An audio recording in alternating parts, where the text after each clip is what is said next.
This is Democracy Now!, democracynow.org, The Quarantine Report. I'm Amy Goodman. Over 80 years ago, Richard Wright became one of the most famous Black writers in the United States with the publication of his novel, Native Son. It sold over 200,000 copies in the first 3 weeks and inspired a generation of Black writers. Amiri Baraka once said, quote, "Wright was one of the people who made me conscious of the need to struggle." In 1941, Richard Wright wrote a follow-up novel titled The Man Who Lived Underground. It centered on a Black man who's forced to live in a city sewer system after being brutalized by white police officers who tortured him until he falsely admitted to murdering a white couple. But publishers rejected Wright's book. Portions of the book were turned into a short story of the same name, but the full novel, including the graphic descriptions of police brutality, went unpublished until now. Richard Wright once said of the novel, quote, "I have never written anything in my life that stemmed more from sheer inspiration or executed any piece of writing in a deeper feeling of imaginative freedom or expressed myself in a way that flowed more naturally from my own personal background, reading experiences, and feelings," he said. But Wright's manuscript was largely forgotten until his daughter, Julia Wright, unearthed it at the Rare Book and Manuscript Library at Yale University, the Beinecke Library. And she worked with the Library of America to have the book finally published, nearly 80 years after it was written and 60 years after Richard Wright died at the age of 52 in Paris, France, where he had taken his family to live since 1946. I recently spoke to Richard Wright's daughter, Julia. She joined us from Portugal. Julia Wright is a longtime anti-death penalty activist and supporter of Mumia Abu-Jamal, has visited him many times in prison. She's writing a memoir about her father, Richard Wright. She's the executor of his estate. I began by asking Julia to talk about the significance of what she found and how she finally had it published.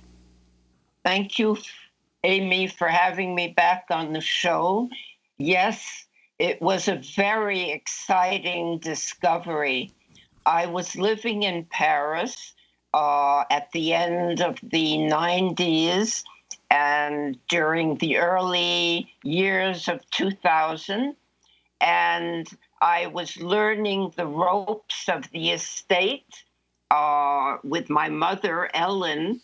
I was also freelancing as a journalist there, and the time came after my mother's death to publish another work by my father. So since I would travel to the United States to visit death row and visit death row prisoners there, like Mumia Abu-Jamal, whose human rights were being so systematically violated, I would take the plane, land in the United States, go through cities like New York or Philly, Philadelphia, and go to death row. But on my way to death row, I would encounter another type of death sentence, and that is the shootings of unarmed Black and brown people in our streets, also of vulnerable minorities like mentally challenged people. And I remember being absolutely shocked, for instance, by what happened to James Byrd down in Texas, who was dragged behind a white, I believe there were three of them, three white supremacists' van until he was dismembered alive while he was still alive. I remember Abner Louima in New York and his sodomization. I remember in those years, By as I was police. going to death row. Yes, absolutely, by the police. Always by the police. And also, I remember Amadou Diallo shot by the police 40 times, not because he was the one suspected of rape. It was somebody else, but he was a convenient black target. So when I got to Yale and to Beinecke, and I have this memory of entering this very plush, comfortable, air-conditioned library in July of 2010 to look for a manuscript to publish. And I saw the long version of The Man Who Lived Underground. It leapt out at me as I don't know what to say, a time bomb, a time machine, something that had to be published yesterday. I was so driven about it that I took it back to Paris and approached Library of America in those days it was still fax. And that's how the idea began. And talk about the book. Talk about the descriptions of police violence. Talk about the man who went underground, who lived in the sewer system. Again, it was published as a short story, but not as a book because the publishers didn't want those graphic descriptions. The publishers, who were white, it was controlled, white controlled, did not want those descriptions of white supremacist police violence upon a black man because it was too close to home. As one editor who rejected the long version of the manuscript said, it is too unbearable, quote unquote, too untenable, too uncomfortable. It's a bit like, lifting the stone and not wanting the worms, the racist worms underneath to be seen. Very interestingly, Kevin Powell, a New York writer, very promising writer, commented on the long version the other day. What if those first 50 pages on police brutality had been accepted back in the day? All the discourse around that narrative that would have taken place all those years ago would perhaps have changed something, but it didn't. I'm looking at a quote from The Man Who Lived Underground, your father's book. He says, outside of time and space, he looked down upon the earth and saw that each fleeting day was a day of dying, that men died slowly with each passing moment, as much as they did in war, that human grief and sorrow were utterly insufficient to this vast, dreary spectacle.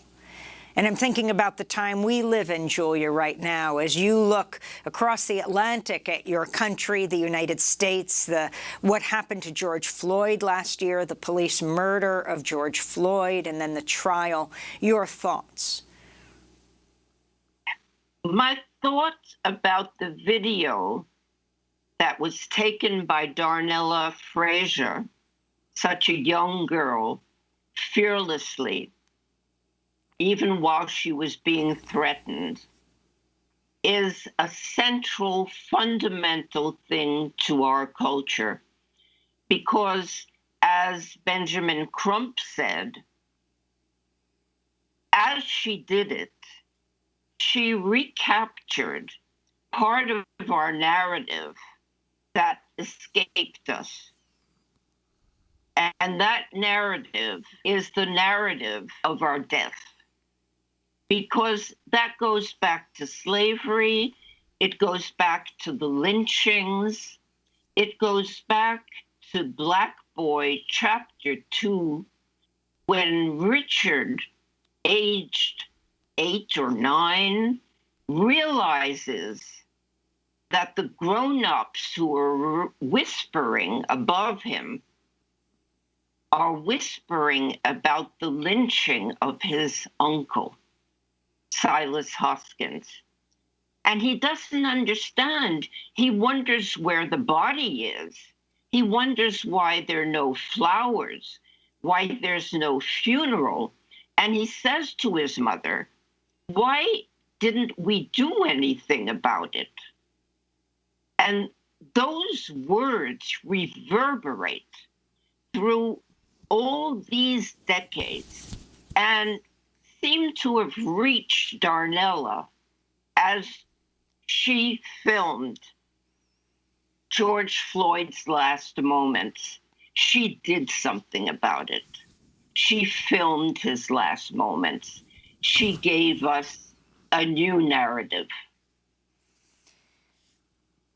We're talking to Julia Wright, the daughter of the literary giant Richard Wright, so famous for his books Native Son and Black Boy. In 1951, Richard Wright actually starred in a film version of Native Son. He played the main character, Bigger Thomas. This is just a clip from the trailer. All my life I heard of black men being killed because of white girls, and there I was. Darling, give up. It might make it easier.